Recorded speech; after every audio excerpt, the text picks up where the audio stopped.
नमस्कार दोस्तों, आपका स्वागत है आपके अपने यूट्यूब चैनल स्मार्ट स्टडी में। जैसा कि दोस्तों आप लोगों को पता है कि आरआरबी ग्रुप डी का एग्ज़ाम चल रहा है और 29 दिसंबर की सभी शिफ्टों का एग्ज़ाम हो चुका है। आज की इस क्लास में हम आपको 29 दिसंबर की सभी शिफ्टों से पूछे गए 75 प्रश्न कराएँगे। ये प्रश्न जो होंगे जीके, जीएस और करंट अफ़ेयर के क्वेश्चन होंगे, ठीक है? फिज़िक्स, केमिस्ट्री के क्वेश्चन होंगे, ठीक है? तो ये सभी क्वेश्चन जो हैं 75 क्वेश्चन जो पूछे गए हैं, ये सारे क्वेश्चन जो हैं आपको इस क्लास में डिस्कस करेंगे, ठीक है? बताएँगे कि किस प्रकार के क्वेश्चन जो हैं 29 दिसंबर की तीनों शिफ्टों में पूछे गए थे, ठीक है? तो क्लास को स्टार्ट करूँ और देखा जाए कि किस प्रकार के क्वेश्चन पूछे गए थे। तो उससे पहले यदि आप लोग अभी तक हमारे यूट्यूब चैनल स्मार्ट स्टडी पर नए हैं और चैनल को अभी तक सब्सक्राइब नहीं किया है तो चैनल को सब्सक्राइब कर लीजिए और बेल आइकन को प्रेस कर लीजिए ताकि आने वाली वीडियो का नोटिफिकेशन सबसे पहले आप लोगों को मिल सके, ठीक है? जो लोग अभी तक स्मार्ट स्टडी के ऑफिशियल टेलीग्राम चैनल पर नए हैं और चैनल को अभी तक ज्वाइन नहीं किया तो चैनल को ज्वाइन कर लीजिए। चैनल की लिंक जो है आपको डिस्क्रिप्शन बॉक्स में मिल जाएगी, ठीक है? तो हम आज की क्लास को स्टार्ट करते हैं और पहला क्वेश्चन आ रहा है स्क्रीन पर। भारत और मंगोलिया के बीच संयुक्त सैन्य अभ्यास नोमैडिक एलिफेंट 2025 का 17वां संस्करण कहाँ आयोजित किया गया? इस प्रकार कोई क्वेश्चन रुको जरा। भारत और मंगोलिया के बीच संयुक्त सैन्य अभ्यास नोमैडिक एलिफेंट 2025 का 17वां संस्करण कहाँ आयोजित किया गया था? इस प्रकार का क्वेश्चन पूछा गया था। तो भारत और मंगोलिया के बीच संयुक्त सैन्य अभ्यास नोमैडिक एलिफेंट 2025 का 17वां संस्करण का आयोजन जो हुआ था, वो हुआ था चौबटिया उत्तराखंड में। कहाँ? चौबटिया उत्तराखंड में। Option number B is correct है। Option number B is correct है। इसका थोड़ा फैक्ट देख लेते हैं कि नोमैडिक एलिफेंट भारत और मंगोलिया का वार्षिक संयुक्त सैन्य अभ्यास है, ठीक है? क्या है? भारत और मंगोलिया का वार्षिक संयुक्त अभ्यास है और इसका 17वां संस्करण 2025 में उत्तराखंड के चौबटिया में आयोजित हुआ और उस अभ्यास का उद्देश्य जो था वो आतंकवादी रोधी अभियानों में तालमेल बढ़ाना था, ठीक है? और यह दोनों देशों के बीच ज़्यादा अच्छा सहयोग को मजबूत करता है, ठीक है? अगला क्वेश्चन जो पूछा गया था कि भारत में पहली बार डिजिटल जनगणना यानी कि डिजिटल सेंसस किस वर्ष करने का या कराने का निर्णय लिया गया है? तो भारत में पहली बार डिजिटल जनगणना जो है 2026 में कराने का निर्णय लिया गया है। Option number C is correct है। 2026 में कराने का निर्णय लिया गया है। भारत में जनगणना परंपरागत रूप से कागज पर होती थी। सरकार ने पहली बार जो है डिजिटल मोड अपनाने का निर्णय लिया है, ठीक है? इससे जो है डेटा सटीक और तेज़ी से मिलेगा।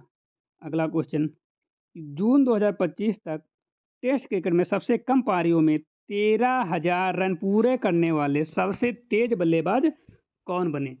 सबसे तेज बल्लेबाज कौन बने जिन्होंने 2025 के जून तक जो है 13,000 रन बना लिए हैं, पूरे कर लिए हैं? सचिन तेंदुलकर, विराट कोहली या फिर जो रूट या कुमार संगकारा? तो इसका सही जवाब है जो रूट, ठीक है? जो रूट ने जो है सबसे कम पारियों में जो है 13,000 टेस्ट रन पूरे किए हैं। उन्होंने यह रिकॉर्ड जो है जून 2025 में हासिल किया था। इससे पहले यह रिकॉर्ड सचिन तेंदुलकर के नाम था, ठीक है? जो रूट इंग्लैंड के सबसे सफल टेस्ट बल्लेबाजों में से एक हैं। अगला क्वेश्चन पूछा गया था कि भारत में ग्रीन हाइड्रोजन मिशन का मुख्य उद्देश्य क्या है? भारत में ग्रीन हाइड्रोजन मिशन का मुख्य उद्देश्य क्या है? कोयला उत्पादन बढ़ाना या फिर स्वच्छ ऊर्जा को बढ़ाना या फिर पेट्रोल सस्ता करना या फिर गैस निर्यात बढ़ाना? तो इसका सही जवाब है स्वच्छ ऊर्जा को बढ़ावा देना। ऑप्शन नंबर बी करेक्ट है। ग्रीन हाइड्रोजन नवीनीकरण ऊर्जा से बनता है। यह प्रदूषण कम करता है। भारत कार्बन उत्सर्जन घटाना चाहता है। ऑप्शन नंबर बी करेक्ट है, स्वच्छ ऊर्जा को बढ़ावा देना। अगला क्वेश्चन पूछा गया था कि मानव शरीर में प्रतिवर्ती क्रिया यानी कि रिफ्लेक्स एक्शन का नियंत्रण किस भाग द्वारा होता है? Which part control reflex action in the human body?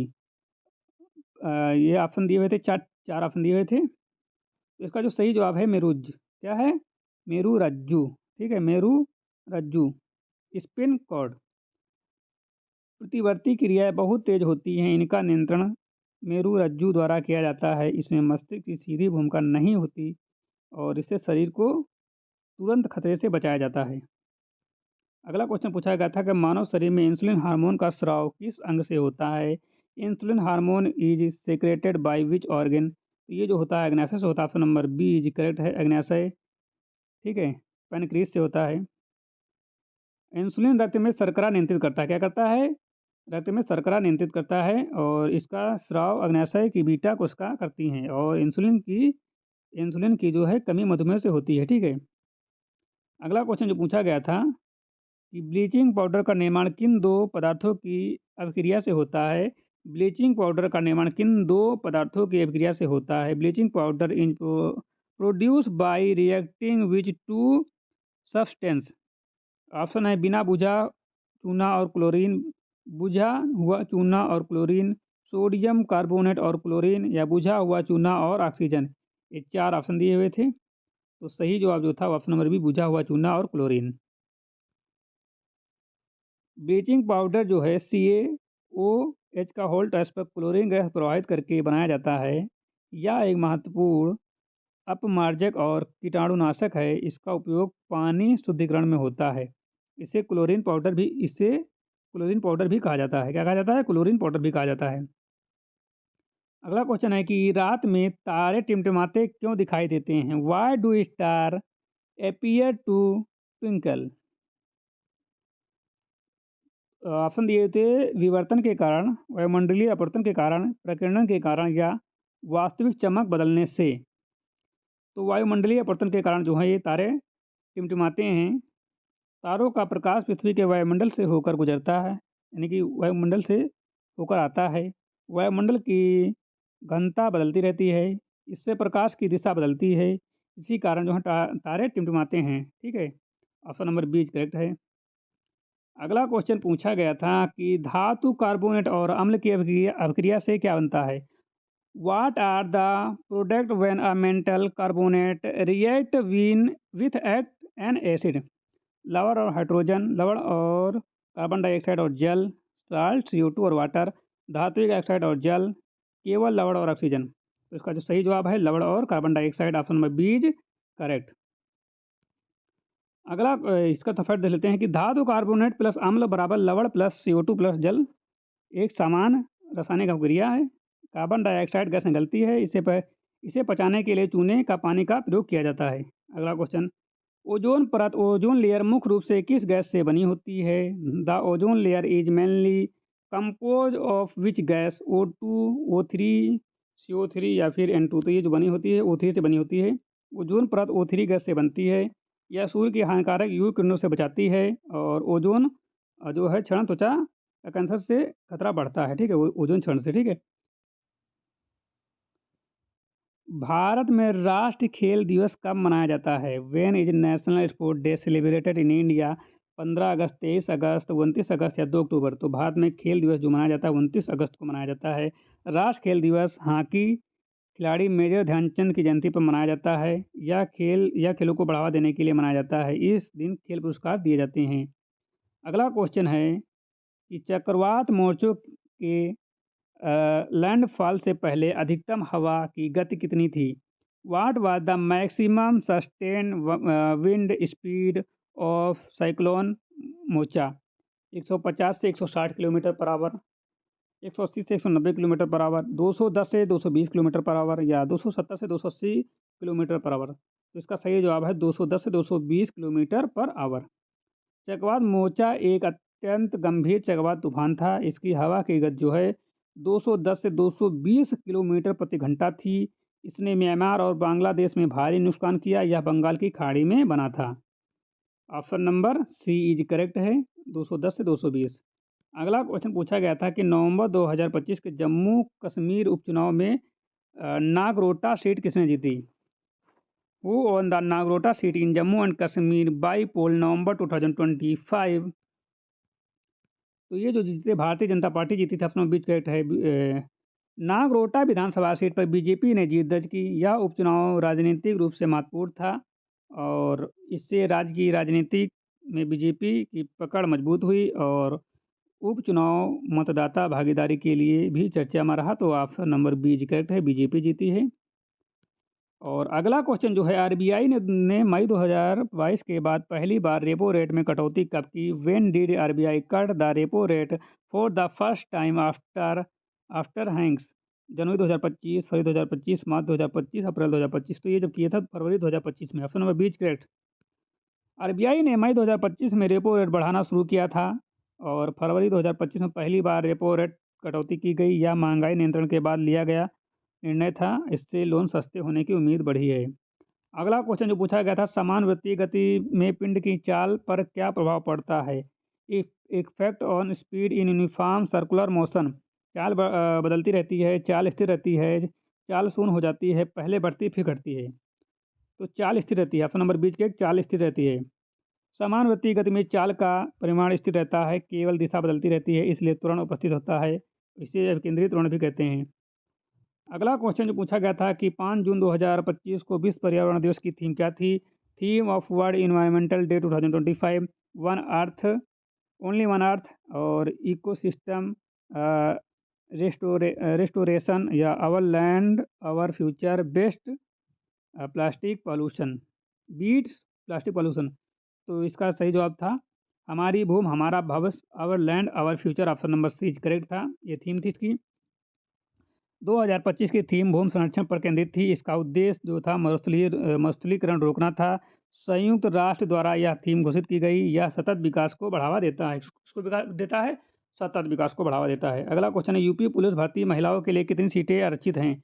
Women reservation in UP police requirement 15%, 20%, 30% या 33%। तो ये जो हैं आरक्षित हैं पूरी की पूरी 33%। ऑप्शन नंबर डी के 33%। उत्तर प्रदेश पुलिस भर्ती में महिलाओं को 33% आरक्षण दिया गया है। यह लैंगिक समानता को बढ़ावा देता है और राज्य सरकार की यह महत्वपूर्ण पहल है। इससे पहले महिला भागीदारी भी बढ़ी थी। तो option number D is correct है, पूरे 33%। अगला क्वेश्चन पूछा गया था कि पृथ्वी का सबसे बाहरी वायुमंडलीय स्तर कौन सा है? विच इज द आउटमोस्फियर लेयर ऑफ अर्थ एटमोस्फियर? क्षोभ मंडल, सप्ताह मंडल, आयन मंडल या वायुमंडल? तो ये जो है वायुमंडल जो है सबसे बाहरी है। वायुमंडल पृथ्वी का सबसे ऊपरी स्तर है या अंतरिक्ष से मिलता जुलता है। वायुमंडल अत्यंत विरल होता है। तो option number D is correct है, बहिर्मंडल, एक्सोस्फीयर। ठीक है। अगला क्वेश्चन पूछा गया था, लेड बल्ब में ऊर्जा किस रूप में प्रतीत होती है? In LED bulb electrical energy is convert into, केवल ऊष्मा में, प्रकाश प्लस ऊष्मा, केवल प्रकाश या आंतरिक? तो ये जो है प्रकाश प्लस ऊष्मा में। लेड में ऊर्जा दक्षता अधिक होती है, कम ऊष्मा और अधिक प्रकाश उत्पन्न होता है। इसी कारण लेड बल्ब बिजली बचाती है। और ये जो है क्वेश्चन आरआरबी फिजिक्स का पार्टिकुलर प्रैक्टिकल प्रश्न है। ठीक है। और जो कि यहाँ पर पूछ लिया गया है आरआरबी में, तो वहीं का प्रश्न है, वो यहीं पूछा गया है। ठीक है। तो इम्पोर्टेंट क्वेश्चन था और पूछा गया है। पता नहीं किस स्टूडेंट में पहली दूसरी तीसरी में किसी में पूछा होगा, मिक्स क्वेश्चन है ना, तो किसी में पूछा गया था। ऑप्शन नंबर बी करेक्ट है, प्रकाश प्लस ऊष्मा। अगला क्वेश्चन है, भारतीय संविधान में राज्यसभा के सदस्यों का कार्यकाल कितना होता है? What is the term of Rajya Sabha member? तो इनका जो कार्यकाल होता है शायद 6 वर्ष का होता है। नंबर 6 करेक्ट, 6 वर्ष का। बट 2 वर्षों में 1/3 मेंबर जो है रिटायर हो जाते हैं। ठीक है, 6 वर्ष का होता है। हर 2 वर्ष में जो है 1/3 जो मेंबर होते हैं वो सेवानिवृत्त हो जाते हैं। इसलिए जो इनका कार्यकाल 6 वर्ष का होता है। अगला क्वेश्चन जो है, और ये क्वेश्चन आगे के बच्चों के लिए इंपॉर्टेंट है क्योंकि ये क्वेश्चन बार बार पूछा जाता है। ठीक है। तो जिन बच्चों का आगे एग्जाम है वो बच्चे जरूर इससे तैयार करें। अगला क्वेश्चन है कि कार्बन मोनोऑक्साइड CO गैस का खतरनाक क्यों माना जाता है? Why is carbon monoxide dangerous?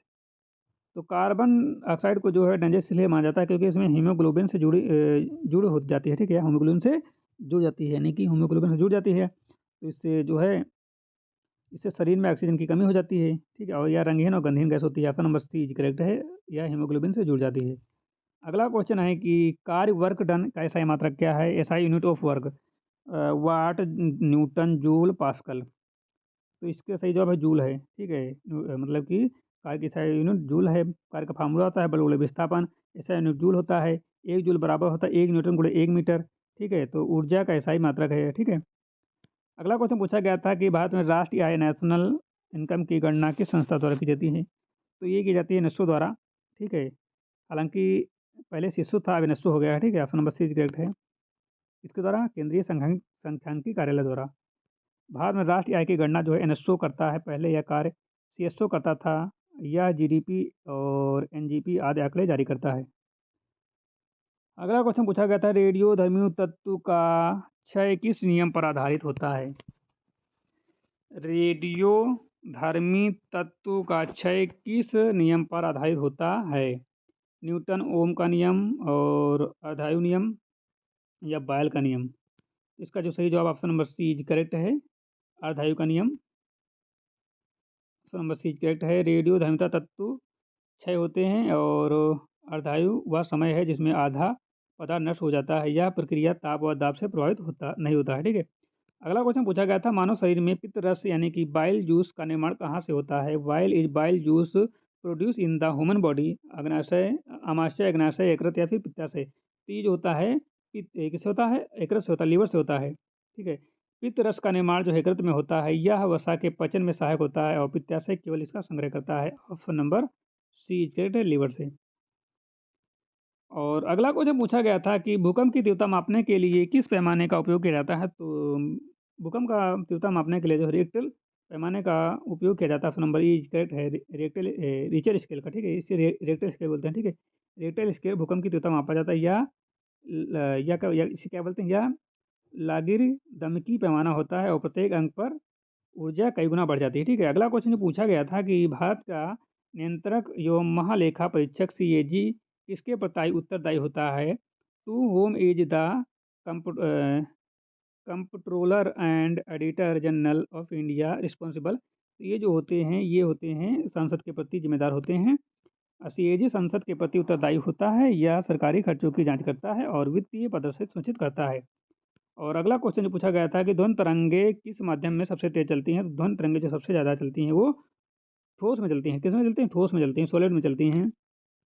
ध्वनि के माध्यम की आवश्यकता होती है, ठोस में कण पास पास होते हैं, इसी कारण ध्वनि सबसे तेज यहाँ चलती है। अगला क्वेश्चन पूछा गया था कि हरित क्रांति ग्रीन रिवॉल्यूशन का सर्वाधिक प्रभाव किस फसल पर पड़ा? मक्का, चावल, गेहूँ, बाजरा। तो ये पड़ा था गेहूँ पर पड़ा था।